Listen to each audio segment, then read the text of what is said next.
తను ముందే మాకు కొన్ని షరతులు పెట్టాడు. ఏమంటే తనేమన్నా పడి ఉండాలి, తన మాటకి ఎదురు తిరగకూడదు, పిల్లలు కూడా ఆఖరికి తనేం చెప్తే అది చెయ్యాలి. ఒక రోజు ఉదయం ఎవరో ఒక అమ్మాయిని తీసుకొచ్చి తన గదిలోకి వెళ్లి తలుపులేసుకున్నారు. 16 ఏళ్ల నుంచి ఆమెతోనే గడిపాడు. పగలు రాత్రి అసలు ఏ టైంలోనూ బయటకు వచ్చేవాడు కాదు, భోజనానికి తప్ప.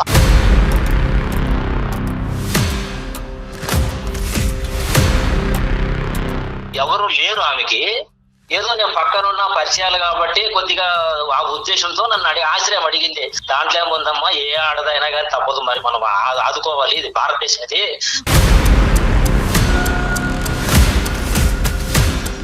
నిరాశ్రయాలైనటువంటి ఒక స్త్రీకి బెడ్రూమ్ లోకి తీసుకొస్తేనే ఆశ్రయమా?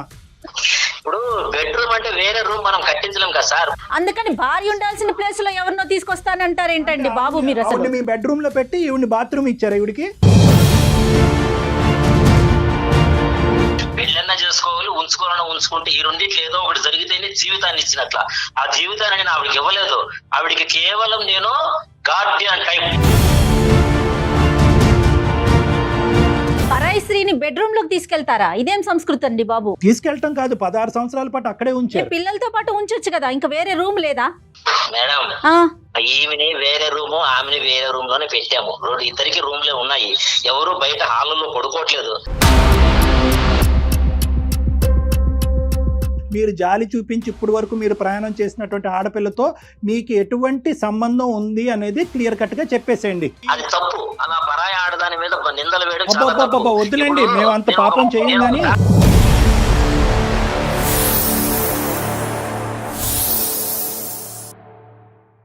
మయూర ఆయుర్వేద అండ్ సిద్ధ హాస్పిటల్ సమర్పించు అందమైన జీవితం కార్యక్రమానికి స్వాగతం. నమస్తే కళ్యాణ్ గారు. నమస్తే జయ గారు.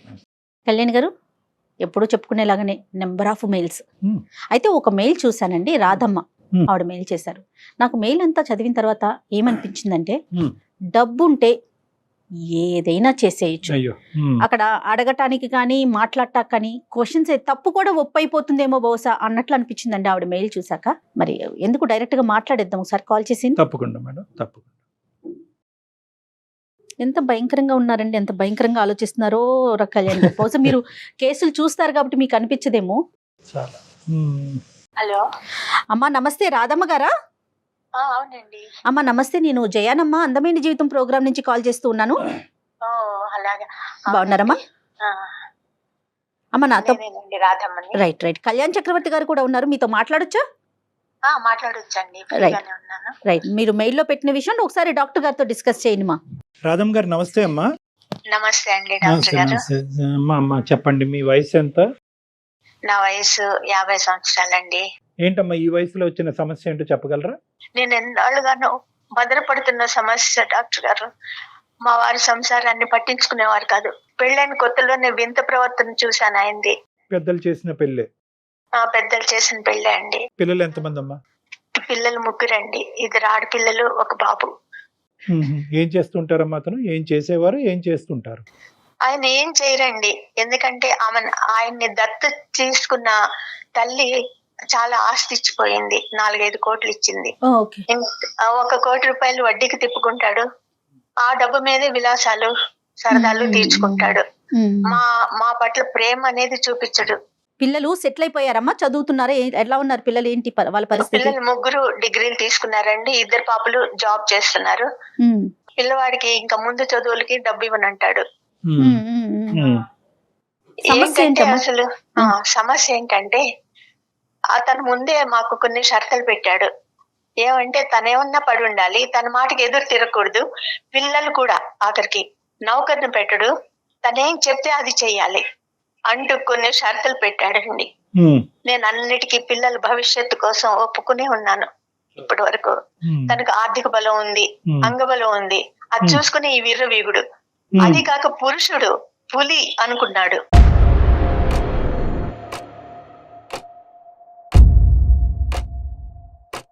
ఒక రోజు ఉదయం ఎవరో ఒక అమ్మాయిని తీసుకొచ్చి తన గదిలోకి వెళ్లి తలుపులేసుకున్నారు.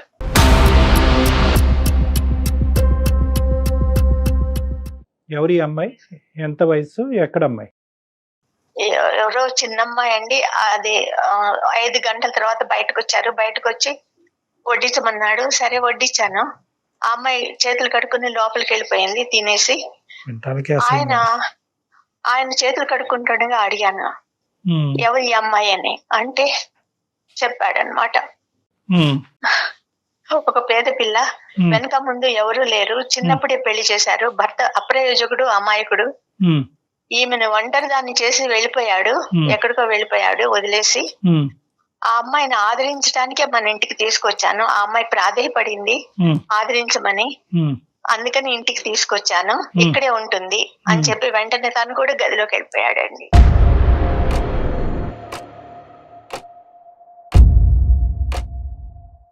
మీరు ఎందుకు యాక్సెప్ట్ చేశారు? మమ్మల్ని వాక్ స్వాతంత్రం లేకుండా చేశాడు కదా ఆయన. ముందరే చెప్పాడు కదా, నేనేం చేసినా అది చూస్తూ ఉండాలి. చేయటం అంటే ఏంటమ్మా, మీరు వైఫ్ కదా, ఇప్పుడు ఇద్దరు ఈక్వల్ కదమ్మా. వన్స్ పెళ్ళంటూ జరిగాక అక్కడ ఆస్తిపాస్తులు ఏముంది కళ్యాణ్ గారు?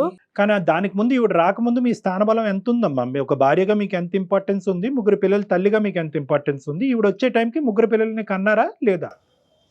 వచ్చే టైంకి ముగ్గురు పిల్లలు ఉన్నారండి నాకు. మరి ఆటోమేటిక్ గా మీకు ఉన్న ఇంపార్టెన్స్ ఏంటి? పిల్లలకి అనేటటువంటి మెషిన్ లాగా మీరు మీ పాత్ర, లేదంటే ఒక భార్యగా మీకు స్థానం ఉందా? పిల్లల మీద కూడా అరిసేవాడు, ఏమన్నా అడిగితే అరిసేవాడు. నేనేమన్నా మాట్లాడినా నోరు మూసుకో అని చెప్పేవాడు. ముగ్గురు పిల్లల్ని కానీ మీకు దిగ్గొట్టాడు మీ నెత్తి మీద మాట్లాడకుండా. అంతే అండి, అలాగే చేశాడు. Right right. మీరేమన్నా చదువుకున్నారమ్మా?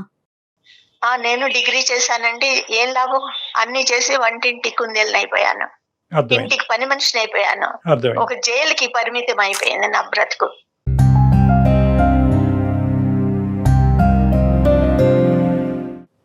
అప్పుడు ఇటు మీ అత్తగారి తరపున గానీ అమ్మ వాళ్ళు కానీ వాళ్ళందరికీ ఈ విషయం తెలుసనమ్మా? తెలుసండి, కానీ ఈయన ఆర్థిక బలం చూసుకుని వాళ్ళు ఏం మాట్లాడేవారు కాదు. అంటే డబ్బుంటే ఏదైనా చేసేయొచ్చా ఏం డాక్టర్ గారు అని అతని ఊహ. ఎలా ఉన్నారు జనం, ఇలా కూడా ఉన్నారా? అంటే డబ్బు ఒకటే కాదమ్మా, డబ్బు ఇచ్చేటటువంటి అహంకారంతో పాటు వచ్చే కండబయలం, గుండె ధైర్యం, ఇవన్నీ ఏవైతే ఉన్నాయో మరి ఇతను మరి ఆ వ్యక్తిత్వం ఏంటి అనేది మరి అతనితో మాట్లాడితే మనకు అర్థం అవుతుంది. కానీ ఆ తర్వాత ఈ అమ్మాయితో ఏమైనా ప్రయాణం మీ ఇంట్లోనే కొనసాగిందమ్మా? అక్కడితో ఆ కథ ముగిసి ఆ అమ్మాయి బయటకు వెళ్ళిందా? లేదండి, ఆ అమ్మాయి ఇంట్లోనే ఉంది, ఇప్పటికీ ఇంట్లోనే ఉంది. ఇన్నేళ్లు జీవచంగా బతికాను నేను. అదేంటమ్మా, చాలా అసహ్యంగా ఉంది. నా పిల్లల కోసం, పిల్లల ముందు అల్లరి పడకూడదు అని, ఈ విషయాలు లోకానికి తెలియకూడదు మా జీవితం గురించి. కాదమ్మా, ఇన్ని సంవత్సరాలు 16 ఏళ్ల క్రితం ఆవిడ మీ జీవితంలోకి వచ్చింది, ఇంకా తెలియకుండా, అంటే మనం అనుకుంటే తెలియకుండా ఉండదు కదా. పిల్లల వయసు పెరిగే కొద్దీ ఇంకొక స్త్రీ ఇంట్లో ఉంటే ఆటోమేటిక్ అర్థమైపోతుంది కదా తను ఎవరని. మీ తరపున ఆయన తరపున కాదు కదా. పిల్లలు కూడా అడిగేవారండి, ఏంటమ్మా ఏంటి ఎన్నాళ్ళు, అసలు ఆమె ఎవరు అని. పిల్లలు ఏం అడిగేవారు అనేది పక్కన పెట్టండి, వాళ్ళు చాలా చంటి పిల్లలు, అప్పుడే 1, 2, 3 years అంతే మాక్సిమం ఈవిడ ఎంటర్ అయ్యే టైంకి. మీరేం ప్రశ్నించారు? బంధువులం లేదండి నాకు, అవకాశం లేదు, అవకాశం లేదు. ఎందుకంటే నా పేరెంట్స్ చచ్చిపోయారు. అన్న వదిళ్ళు, అక్క చెల్లెళ్ళు వీళ్ళు కూడా ఇదొక భారంగా భావించేవారు. ఎప్పుడన్నా వెళ్తే కూడా ఇంకా వాళ్ళకి చులకనవ్వకూడదని నేను వచ్చేసాను అనమాట, వెళ్లేదాన్ని కాదు. కాబట్టి నాకు అసలు బంధుబలం కూడా లేదు. సరే, మీరు ఒక బంధుబలం లేదు, సహకారాలు లేవు, మీరు అడిగేటటువంటి ప్రశ్నలు అతని దగ్గర నుంచి వచ్చిన జవాబు ఏంటమ్మా? ఇదే చెప్పాడండి, ఆమెకి నిస్సహాయాలు, ఆమెని ఆదరించడానికే నేను తెచ్చాను అని చెప్పేసి వెళ్ళిపోయాడు అనమాట. నా నిస్సహాయత గురించి ఎవరు ఆలోచిస్తారని అడగలేదా మీరు? అడిగితే కసురుకునేవాడండి, చెయ్యెత్తేవాడు. ఏం చెయ్యాలి?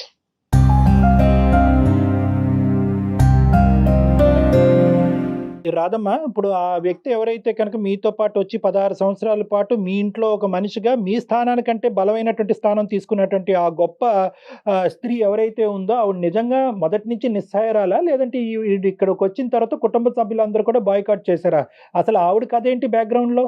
ఆవిడకి పెళ్లి చేశారండి, చిన్నప్పుడే పెళ్లి చేశారట. ఆ భర్త అమాయకుడు అంట. అతను అప్రయోజకుడంట. అందుకని అసలు వీళ్ళే కొట్టి కొట్టి ఇద్దరు కలిసి, మా ఆయన ఆవిడ కలిసి కొట్టి కొట్టి వెళ్ళిపోయేటట్టు చేశారు అతన్ని. అంతేగాని అతను వదిలి వెళ్ళిపోలేదు. ఇదంతా కూడా నిస్సహాయాలు, నేను దాన ధర్మాలు చేసేటటువంటి గొప్ప గుణం ఉన్న వ్యక్తిని ఒక హ్యుమానిటేరియన్ గ్రౌండ్స్ లో తీసుకొచ్చి కాపాడాననేది ఒక కట్టుకథ మాత్రమే అనిపిస్తుంది నాకు. అట్లా కావాలనే తీసుకొచ్చాడు అనిపిస్తుంది. రైట్. ఓకే కానీ అమ్మా. ఇదంతా నాకు గుండె కోత కదండి. ధైర్యం చేసి మేము ముందుకు వచ్చాను ఈ సమస్యను తీసుకుని.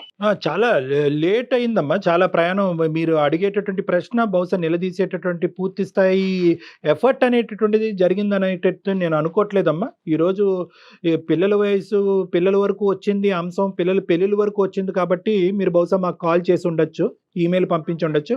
వాళ్ళిద్దరికి ఏమైనా పిల్లలు ఉన్నారమ్మా? లేరండి, వాళ్ళకేం వాళ్ళిద్దరికి పిల్లలు పిల్లలు లేరు. లేరు. ఓకే. ఏయో జాగ్రత్తలు తీసుకుని ఉంటారు వాళ్ళు. సో ఈ 16 సంవత్సరాల పాటు మీకు జరిగినటువంటి ప్రయాణంలో మీరు ప్రశ్నించలేక గట్టిగా బిగ్గరగా మాట్లాడలేనటువంటి పరిస్థితి, బయట మీకు ఎవరు హెల్ప్ లేకపోవటం వల్ల కాంప్రమైజ్ అయ్యి తలదించుకుని ముందుకెళ్ళటం తప్ప ఇంకో దారి లేదు అనేది మాకు అర్థమైంది. ఇంటి అవునండి. అవసరాలు, పిల్లలు చదువులకు సంబంధించినటువంటి ఖర్చులు, మీ అవసరాల వరకు అక్కడి వరకు అతను ఏర్పాటు చేయటం అనేది బాగానే జరిగిందా? అంటే అన్ని అవసరాలు తీర్చేవాడు కాదండి. ఏదో రోజు దైనందిన జీవితానికి ఏదేది కావాలో అవి తెచ్చి ఇంట్లో పడేసేవాడు. ఆ సో డబ్బులు కూడా మా చేతికి ఎప్పుడు ఇవ్వలేదు. సో మా మానసికంగా పిల్లలు, నా కూతుళ్ళు సంపాదించిన డబ్బు కూడా అతని చేతుల్లోనే పెట్టాల్సి వచ్చింది. వాళ్ళకి ఆర్థిక స్వాతంత్రం లేదు.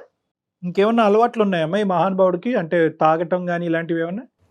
లేదండి, ఇది అటువంటి ఒక్కటే. అలవాట్లు ఏం లేదు. వేరే విలాస ఆడవాళ్ళ పురుషుడు. అలవాట్లు, ఈవిడ వచ్చిన తర్వాత, ఈవిడ ఎంటర్ అయిన తర్వాత వేరే ఆడవాళ్ళ అలవాట్లు ఇంటి బయట కానీ? లేదండి, అసలు రూమ్ లో నుంచి బయటకు వస్తే కదా.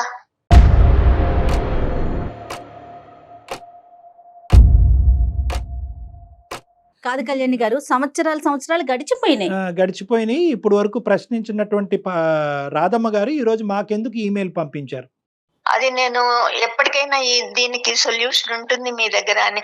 రాధమ్మ గారు ఆలోచన కరెక్టే, మీ మాటకు అడ్డొస్తున్నాను. కానీ ఏంటంటే టైం ఇస్ ద ఎసెన్స్ అమ్మ. బహుశా ఇదేంటంటే చాలా లేట్ అయింది, అయినా కానీ మన వంతు ప్రయత్నం మనం చేద్దాము. పిల్లల్ని కనేసాను కాబట్టి నేను తలదించుకుని ముందుకెళ్ళటం తప్ప ఇంకో దారి లేదు అని చెప్పి స్టార్టింగ్లో మీరు వెనకడుగు చేశారు చూడండి, అదే ఈ రోజు మీ మెడ చుట్టుకుంది. పిల్లల మీద ప్రేమ చూపించడండి. నా మీద ప్రేమ అసలు ఎప్పుడో పోయింది, అసలు లేదు ప్రేమ. ఏదో వాడుకున్నాడు తప్ప. ఇప్పుడు ఈ ప్రేమనంతా ఆమెకి ఇస్తుంటే నాకు ఎంత కంటకింపుగా ఉంటుంది. పిల్లలు ఏమైపోతున్నారు, పిల్లలు పెరిగారే, వాళ్ళకి పెళ్లిళ్ళు చెయ్యాలి అనే ఆ ఆలోచన కూడా లేదు ఆ మనిషికి. Okay okay. ఇప్పుడు అతనికి ఆలోచన లేదు, అక్కడ ఉన్నటువంటి ఆమెకు సిగ్గు లేదు, మనకు అర్థమవుతుంది. కానీ ఏంటంటే ఈ రోజు అతనితో మాట్లాడటం ఇంపార్టెంటా, ఆవిడతో మాట్లాడటం ఇంపార్టెంటా? మనం అతనితోనే మాట్లాడాలండి. ఆవిడెవరు, ఆవిడ థర్డ్ పర్సనే. కానీ ఈ రోజు ప్రైమరీ పర్సన్ అయిపోయింది, ఇంపార్టెంట్ పర్సన్ అయిపోయింది. మీకంటే బలమైనటువంటి స్థానంలో నిలబడి ఇంటినే శాసించే కెపాసిటీలో ఉంది. ఆవిడ థర్డ్ పర్సన్ కావద్దు, ఆవిడ ఫస్ట్ పర్సన్. సరే, ఆవిడ పక్కన పెడదాం. మీ అబ్బాయి ఏమంటున్నాడు? ఎందుకంటే తండ్రి తర్వాత స్థానం ఆ అబ్బాయిదే కాబట్టి ఆ అబ్బాయి ఈ మనిషిని నిలదీసే కెపాసిటీలో లేదా? ఇంకా అబ్బాయి ఏం చేస్తాడండి, ఏమన్నా కొంచెం ఎదురు తిరిగాడంటే కొట్టడం, లేకపోతే 2-3 రోజుల దాకా వాళ్ళకి పనిష్మెంట్. ఇప్పుడు మా ద్వారా మేము ఒక సలహా సూచన ఇవ్వటం ద్వారా ఈవిడ్ని ఇంట్లోంచి బయటకు పంపించటం అనేటటువంటిది ఎంతవరకు సాధ్యపడుతుంది అని మీరు అనుకుని మాకు చేశారమ్మా. అది సాధ్యమా అసాధ్యమా? నెంబర్ 1. నెంబర్ 2 ఏంటంటే ఈరోజు ఆవిడని అక్కడే ఉంచండి అని మేమైతే మా నోటితో మేము చెప్పలేము. ఎవరైనా కూడా, ప్రపంచంలో ఎవరైనా కూడా ఇది ఇల్లీగల్, ఇదేంటంటే మనం అందరం ఖండిస్తాం. ఓకే. సుప్రీంకోర్టు ఈ సెక్షన్ తీసేసి పెళ్లి కాకపోతే పెళ్లి అయిందమ్మా, వాళ్ళు పెళ్లి చేసుకున్నారా అమ్మా? తెచ్చి ఉంచుకున్నాడు కాబట్టి ఒకసారి ఆయనతో మాట్లాడే ప్రయత్నం చేద్దామమ్మా. మరి అంటే మీ ఎక్స్పెక్టేషన్ ఏంటంటే, ఒకటమ్మా, మేము అతనితో మాట్లాడే ముందు మీ ఎక్స్పెక్టేషన్ మాకు క్లియర్ కట్ గా కావాలి. ఈరోజు 16 సంవత్సరాల పాటు ఈ మొక్క పెద్ద మానైంది. ఓకే, దీన్ని తుంచటం అనేటటువంటిది అందమైన జీవితంలో ఉండే మా ఇద్దరికి సాధ్యపడుతుందా లేదా? నెంబర్ 1. నెంబర్ 2, అది కాదండి నా ఉద్దేశం. ఆవిడ ఇక్కడ ఉండి చచ్చేంత వరకు ఇక్కడే ఉన్నా, నేను చనిపోయేంత వరకు ఆవిడ ఇక్కడ ఉన్నా కూడా పిల్లలకు సంబంధించినటువంటి బాధ్యతాయుత రోలు తండ్రిగా అతను పాత్ర పోషించగలిగితే కనుక నేను సంతృప్తి చెందుతాను అనే ఉద్దేశంతో చేశారా? ఈ రెండిట్లో అవునండి, పిల్లల్ని పోషించగలడు, ఆమెను పంపించేసి ఇక ముందు పిల్లలు భారం అంతా తను చూసుకోగలడు అనే ఉద్దేశంతోనే నేను మీకు ఇచ్చేసాను. ఒక ప్రయత్నం చేద్దాం. దగ్గరుంటే ఫోన్ ఇవ్వండి, దూరంగా ఉంటే ఫోన్ కలపండి. మరి ఒక్కసారి ఆయనకి కనెక్ట్ చేస్తారండి? తప్పకుండా అండి, ఒక్క నిమిషం అండి. మీరు మాట్లాడే వ్యక్తి మీ కాల్ ని హోల్డ్ లో పెట్టారు, దయచేసి లైన్ లో వేచి ఉండండి. ఆప్కా కాల్ హోల్డ్. హలో, ఎక్కడున్నారు? నేను బయట ఉన్నాను, చెప్పు, అంటే విషయం చెప్పు. ఏం లేదు, మన భాగవతమే. దాని గురించి ఒక సైకియాట్రిస్ట్ డాక్టర్ గారితో మాట్లాడాను. ఎవరు, నాకా నీకా? ఇద్దరికి ఏమైంది? సమస్య నీకేమైంది? నాకేం కాలేదే. నీకేం కాలేదని నువ్వు అనుకుంటున్నావు. సరే, నాకే ఫోన్ నాకోసమే అనుకో. డాక్టర్ గారికి అన్ని చెప్పేశాను నేను. ఇప్పుడు అంత అవసరం ఏమొచ్చింది? అంత విపులంగా చెప్పాల్సినంత బాధ ఏమొచ్చింది నీకు? ఆనందరావు గారు నమస్తే. ఆనందరావు గారు నమస్తే అండి. నమస్తే సార్. సారీ అండి, కానీ కొద్దిగా మాకు టైం కేటాయించవలసిందిగా మా విన్నపం. చెప్పండి. ఏం లేదు, నేను అడిగేది ఏం లేదు. మీరు ఏం అడగదలుచుకున్నారు? అలా కాదు, 16 సంవత్సరాల క్రితం ఎవరో ఒక వేరే ఆడవాళ్ళు మీ ఇంట్లోకి వచ్చారంట, ఆవిడతో పాటు మీ ప్రయాణం మొదలైందంట, ఇప్పటికీ కూడా అది కొనసాగుతుందంట.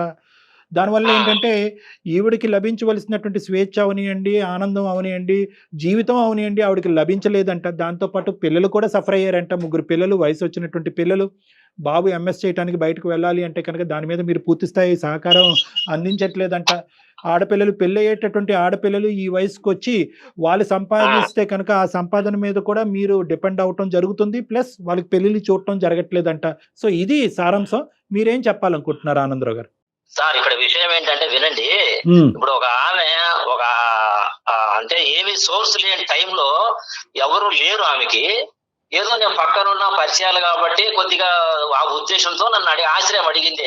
సార్, ఇలాగ ఉంది నా పరిస్థితి, కొంచెం మీరు దయచేసి ఏమనుకోకుండా మరి ఇలాగ నాకు ఆశ్రయం కల్పించగలరా అంటే, దాంట్లో ఏముందమ్మా, ఏ ఆడదైనా కానీ తప్పదు, మరి మనం ఆదుకోవాలి, ఇది భారతదేశం, ఇది భారతదేశంలో స్త్రీని గౌరవిస్తేనే బాగుంటుంది, కాబట్టి దానికి అభ్యంతరం, నీకు ఏం కావాలి నా నుంచి అంటే, ఇలాగ ఉంది సార్ పరిస్థితి, నాకు బయట నేను ఎక్కడ సంపాదించుకోలేను, నాకు ఏది లేదు, కాబట్టి కొంచెం మీ దగ్గర ఉండగలుగుతానంటే.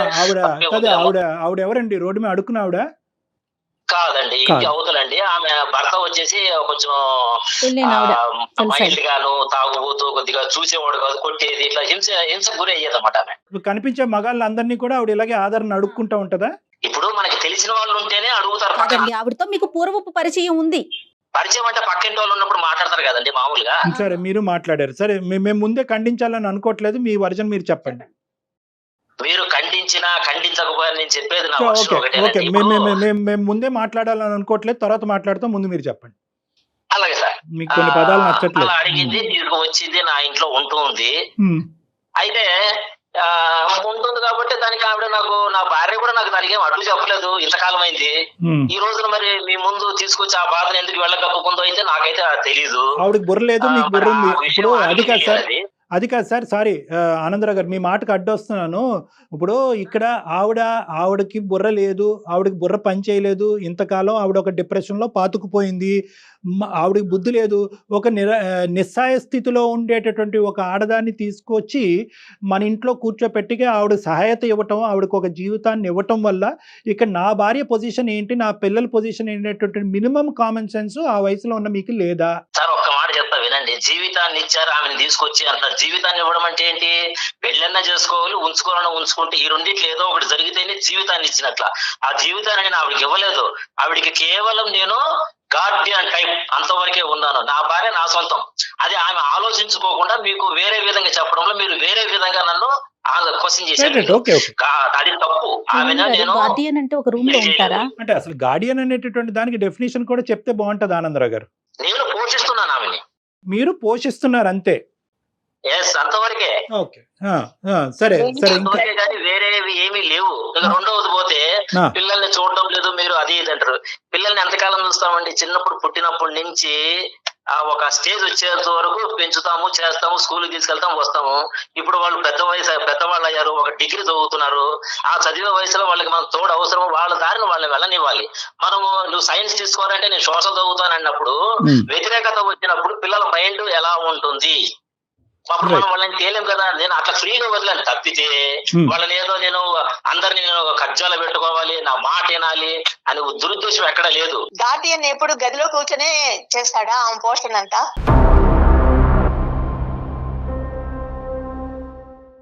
తండ్రిగా బాధ్యతలు ప్రతి ఒక్కరికి ఉంటాయండి. ఆడపిల్ల మీద ఉంటది, మగపిల్లవాడి మీదుగా ఉంటది. అందరి మీద, భార్య మీద కూడా బాధ్యత ఉంటది. బాధ్యత లేకుండా ఏ మగాడు మొగుడు ప్రవర్తించడు. కాకపోతే వీళ్ళు అర్థం చేసుకునే విధానాలు వేరున్నాయి. బాధ్యత లేదు, పిల్లల్ని చదివించలేదు అనేసి. నేను చిన్నప్పటి నుంచి మరి ఎవరు కట్టారండి ఫీజులు? వాళ్ళని బాగా నూరి పోసింది వాళ్ళ మెదడులోకి, నాన్నిట్లా అని. ఆయన చెప్పేదంతా డ్రామా, అదేం కాదు. తీసుకొచ్చాడు, గదిలోకి వెళ్ళాడు. 16 ఏళ్ల నుంచి ఇది జరుగుతూనే ఉంది. ఏ గదిలోకి వెళ్ళాడమ్మా? ఏ గదిలోకి వెళ్ళాడు? ఎవరు గదిలోకి వెళ్ళాడు? ఏం చేశాడు ఆ గదిలో? మా మాస్టర్ బెడ్రూమ్ లోకి వెళ్ళాడండి. ఇవాళ వరకు నేను ఆ రూమ్ లో అడుగు పెట్టలేదు. ఈ అమాయకత్వమే కదా తల్లి ఇక్కడ దాకా తీసుకొచ్చింది మిమ్మల్ని. ఆనందరావు గారు, గార్డియన్షిప్ అంటే ఛీ! మాస్టర్ బెడ్రూమ్ లో ఈవిని బయటకు నెట్టేసి ఆవిడతో పాటు ఉండటాన్ని గార్డియన్షిప్ అంటారా? ఏమో, నాకు ఫస్ట్ టైం ఈ గార్డియన్షిప్ యొక్క మీనింగ్ తెలిసింది ఇంతకాలం నేను 20 సంవత్సరాలు చదువుకున్న తర్వాత. సార్ ఇప్పుడు ఆమె ఒక మాట ఉపయోగించింది, డ్రామా అని. మరి అది కూడా తలుపేసుకుని కూర్చుంది కూడా డ్రామా అవ్వచ్చు కదా. నో, డ్రామా సంగతి పక్కన అసలు పెట్టండి. విషయాన్ని పక్కన పెడుతున్నారు మీ మీరు. బెడ్రూమ్ లో వేరే స్త్రీకి అసలు స్థానం ఎందుకు? ఆవిడ ఉండవలసినటువంటి అవసరం ఏముంది? నిరాశ్రయాలైనటువంటి ఒక స్త్రీకి బెడ్రూమ్ లోకి తీసుకొస్తేనే ఆశ్రయమా? ఇప్పుడు బెడ్రూమ్ అంటే వేరే రూమ్ మనం కట్టించలేం కదా సార్. అందుకని భార్య ఉండాల్సిన ప్లేస్ లో ఎవరినో తీసుకొస్తానంటారు అంటే ఏంటండి బాబు మీరు అసలు? ఆవిడ మీ బెడ్రూమ్ లో పెట్టి ఈవిని బాత్రూమ్ ఇచ్చారా ఈవిడికి? నేను బాత్రూమ్ ఎవరికి ఇవ్వనట్లా, ఒక భర్తగా ఆ పని చేయను కదా. మరి ఏం చేశారు? హింసించకూడదు. మరి ఏం చేశారు? ఈవిడ హింసించకూడదంట. మొదటి ప్రిఫరెన్స్ భార్యకే ఇస్తారు. ఏ భర్త అయినా కానీ, ఎంత తాగుబోతైనా, ఎంత వ్యభిచారి అయినా కానీ, ఎంత తిరుగుబోతైనా కానీ, కట్టుకున్న పిల్లలకి ఇచ్చిన తర్వాత రెండో వాళ్ళు ఎవరున్నా కానీ వాళ్ళకి మనము కొంతవరకు న్యాయం చేయాల్సి వస్తుంది. ఫస్ట్ న్యాయం ఎవరు చేస్తామో భార్య, పిల్లలకి చేస్తాము. ఏం చేశారు? కానీ వీళ్ళు ఇది అర్థం చేసుకోకుండా ఏం చేశారు? ఒక ముసుగు పిల్లల సంగతి డ్రామా అని మీకేదో చెప్పేశారు. లేలే, మీరు నన్ను మాకేమి అడిగేస్తున్నారు. ఒకటి ఆనందరావు గారు, మాకేదో చెప్పేస్తే మేము నమ్మేయటానికి మేమేమి ఇక్కడ చెవులో పువ్వులు పెట్టుకోలేదు. మేము చెప్పేది ఒకటే అంశం, భార్యకి బెడ్రూమ్ లో ఇవ్వనటువంటి స్థానం వేరే స్త్రీకి ఎందుకు ఇచ్చారు? దాన్ని మీరు కూడా ఒప్పుకుంటున్నారు కదా? కాదండి, ఆవిడ బయట ఉంది, ఈవిడ బెడ్రూమ్ లో ఉందన్నది మీరు ఒప్పుకుంటున్నారా లేదా? పరాయి స్త్రీని బెడ్రూమ్ లోకి తీసుకెళ్తారా? ఇదేం సంస్కృతి అండి బాబు? తీసుకెళ్ళటం కాదు, 16 సంవత్సరాల పాటు అక్కడే ఉంచారు. పిల్లలతో పాటు ఉంచొచ్చు కదా, ఇంకా వేరే రూమ్ లేదా? మేడం, ఆ, ఈమెని వేరే రూము, ఆమెని వేరే రూమ్ లోనే పెట్టాము. ఇద్దరికి రూమ్లే ఉన్నాయి. ఎవరు బయట హాల్లో పడుకోవట్లేదు. ఈవిడ నేను బయట ఉన్నానంటే ఇంటి బయట ఉందా లేకపోతే ఎక్కడ ఉంది? దానికి రావాలి కదా. ఆనందరావు గారు, మీ రూమ్స్ మాస్టర్ బెడ్రూమ్ లో పెట్టినాము అని అంటున్నారు.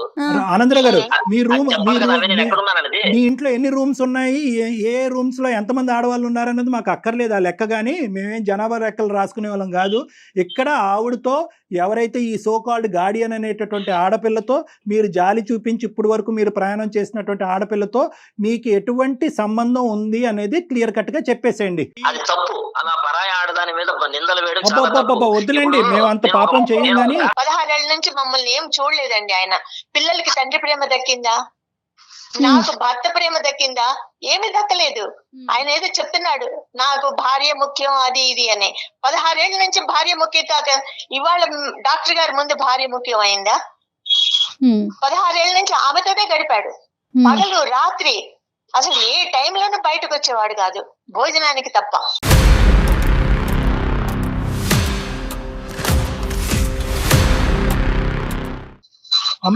అటువంటి వాడికి భార్య ముఖ్యము, పిల్లలు ముఖ్యము అంటే ఇవాళ నమ్ముతానా నేను? ఏమి లేదండి, ఇదన్నీ కట్టుకథలు. ఆమెతోనే, ఆమె ఇంట్లో ఉంటే మేము ఇంట్లో ఉండలేము, మేము ఉండాలి ఇంట్లో, అంతే.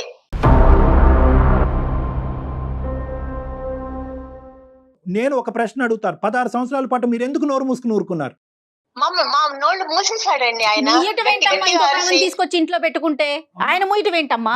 మీరు నిలదీయకపోవటం అనేటటువంటిది ఆ మనిషికి 3 కొమ్ములు రావడానికి ఒక ప్రధానమైనటువంటి అంశం, అవునా కదా? లైన్ లో ఉన్నాడు ఆ రోజు ధైర్యం లేక, మాకు వాక్ స్వాతంత్రం లేక, నాకు వెనక ముందు ఎవరు లేక, నా పిల్లల్ని నేను జీవితం లాగా బతికాను. బతికానండి. ఆనందరావు గారు చెప్పండి. ఏం చెప్తామండి బాబు, ఫైనల్ గా ఆవిడ ఏం కోరుకుంటున్నారో ఒక్కసారి అడిగి దాన్ని బట్టి ఈ సమస్యకు ఒక కంక్లూజన్ చెప్పడానికి ట్రై చేద్దాం. ఏమ్మా, ఏం కోరుకుంటున్నారు తల్లి మీరు? నేను ఒకటే కోరుకుంటున్నానండి, పిల్లలు పెద్దవాళ్ళు అయ్యారు, వాళ్ళకి పెళ్లిళ్ళు అయితే ఈ కంపంతా బయట వాళ్ళు కూడా చూస్తారని నాకు లోపల బాధగా ఉంది. అది ఎవరికి తెలియకూడదు అనుకుంటే ఆ అమ్మాయిని పంపించేయండి. ఉంటే ఆ అమ్మాయి ఉండాలి, లేకపోతే మేము ఉండాలి. ఆ అమ్మాయిని పంపించిన పరిస్థితిలో నేను నా పిల్లల్ని తీసుకుని బయటకు వెళ్ళిపోతాను.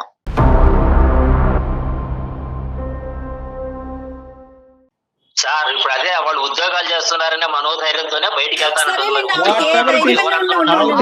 ధైర్యం వచ్చింది నాకు. వచ్చింది, ఆవిడకి ధైర్యం వచ్చింది అని చెప్పి ఇప్పుడు లైవ్ లో చెప్తున్నారు. ఆవిడ ఒకే ఆప్షన్ ఇచ్చింది, నేను పిల్లలు ఇక్కడ ఉండాలా, ఆ మహానుభావులు ఇక్కడ ఉండాలా? ఆవిడని బయట పంపిస్తారా, మమ్మల్ని బయట పోమంటారా? సమాధానం స్ట్రైట్ గా చెప్పండి. మీ క్వశ్చన్ తీసి తగలేయండి సార్, అది కాదు. ఆవిడ ఈవిడ ఈవిడ డాక్టర్ గారు ఎన్ని ఇబ్బందులు ఉన్నాయో ఈ 16 ఏళ్ల నుంచి నేను భరించాను. ఆయనతో పాటు ఆవిడ చాకరీ కూడా నేనే చేశాను. ఆవిడేమి ముట్టుకునేది కాదు, బట్టలు కూడా ఉతికాను ఆవిడ. అంత పిచ్చి పనులు చేశాను నేను.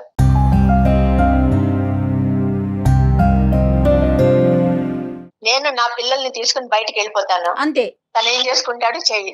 ఆనందరావు గారు మీకు ఒక నమస్కారం అండి. మీలాంటి సంస్కారవంతుల్ని ఇంతవరకు మా జీవితంలో చూడలేదండి. చాలా ధన్యవాదాలు లైన్ లోకి వచ్చినందుకు. నమస్కారం. మంచిదండి, మంచిది. అంతే అంతే, క్షమించండి మేము మాట్లాడినందుకు మీతో. నమస్కారం, ఉండండి. చూసారా ఎలా మాట్లాడుతున్నాడు?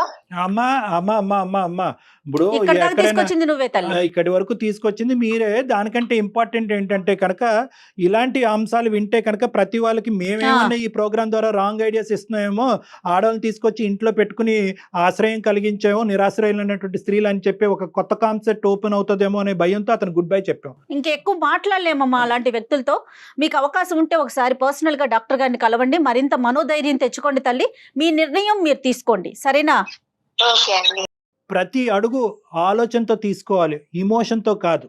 ఇప్పుడు ఆ మనిషి మళ్ళీ మీ దగ్గరికి వస్తాడు, 3 పిల్లల్ని తీసుకుని నువ్వు బయటకు ఎలా బతుకుతావు అని చెప్పి మీరు జాగ్రత్తగా గుర్తుపెట్టుకోవాలి. పిల్లలు చిన్నగా ఉన్నప్పుడు వాళ్ళు మీ మీద డిపెండ్ అయినప్పుడు బహుశా అతను చెప్పినటువంటి కాన్సెప్ట్ రైట్ ఏమో, బహుశా అదే కాన్సెప్ట్ వల్ల చాలా మంది ఆడవాళ్ళు అలాగా దహించుకుపోతున్నారు. కానీ ఇప్పుడు పిల్లలు నీ వెంట ఉన్నారు అనేటటువంటి మనోధైర్యం, పిల్లలు మిమ్మల్ని కాపాడుతారు అనే ధైర్యం మీకు ఉంటే కనుక ఇక్కడ ఇమోషన్తో కాదు లాజిక్తో నిర్ణయం తీసుకోండి. ప్రతి నిర్ణయంలో ఒక ప్రొఫెషనల్ యొక్క హెల్ప్ ఉండాలి. అది నాలాంటి సైకాట్రిస్ట్ అన్న అవ్వచ్చు, లేదంటే ఒక లీగల్ హెల్ప్ అయినా అయి ఉండొచ్చు. ఆ విధంగా మీరు ఖచ్చితమైనటువంటి ఒక మార్గాన్ని నిర్ణయించుకుని ముందుకెళ్ళేటటువంటి ప్రయత్నం చేయండి. రైట్ అమ్మా? నమస్తే అమ్మా. థ్యాంక్ యూ సో మచ్ అండి. నమస్తే రాధా. నమస్తే డాక్టర్ గారు. All the best. జాగ్రత్త. నమస్తే. బా, ఎంత అమాయకంగా ఉన్నారు కళ్యాణ్ గారు. జయ గారు అమాయకంగా ఉన్నారా? వాళ్ళని అలా అమాయకంగా ఇలా మౌల్డ్ చేస్తారా? నాకు ఒక్కటే అర్థం కావట్లేదండి. ఈ కాన్సెప్ట్ విన్న దగ్గర నుంచి, మెయిల్ చూసిన దగ్గర నుంచి, అంటే ఆర్థిక స్వాతంత్ర్యం లేకపోతే పార్ట్నరు ఏం చేసినా పడాలా? అది ఏంటి? ఇప్పుడు ఆమె చెప్పేది అదే కదా. ఆర్థిక స్వాతంత్ర్యం, financial dependency or independency is in our brain. ఈ దరిద్రం చూసేదానికంటే నా మటుకు నేను మర్తాను. లేదంటే 1 year అవకాశమే, 2 years అవకాశమే, 3 years అవకాశమే, 16 సంవత్సరాల అవకాశాలు ఇస్తారా? 16 సంవత్సరాల పాటు ప్రశ్నించి నువ్వు ఇప్పుడు ఎందుకు ప్రశ్నిస్తావని అడుగుతున్నాడు. ఇంట్లో పెట్టుకుంటే తప్పేంటని మాట్లాడుతున్నాడు. అందుగురించి టైం ఇస్ ద ఎసెన్స్ అన్నానమ్మా. అడగవలసినటువంటి సమయంలో అడగాలి, నిలదీయవలసినటువంటి సమయంలో నిలదీయాలి, నిర్ణయం తీసుకోవాల్సిన సమయంలో నిర్ణయం తీసుకోవాలి. ఖచ్చితంగా డాక్టర్ గారు, ఖచ్చితంగా రైట్ అండి. నమస్తే. Thank you Jagan. నమస్తే.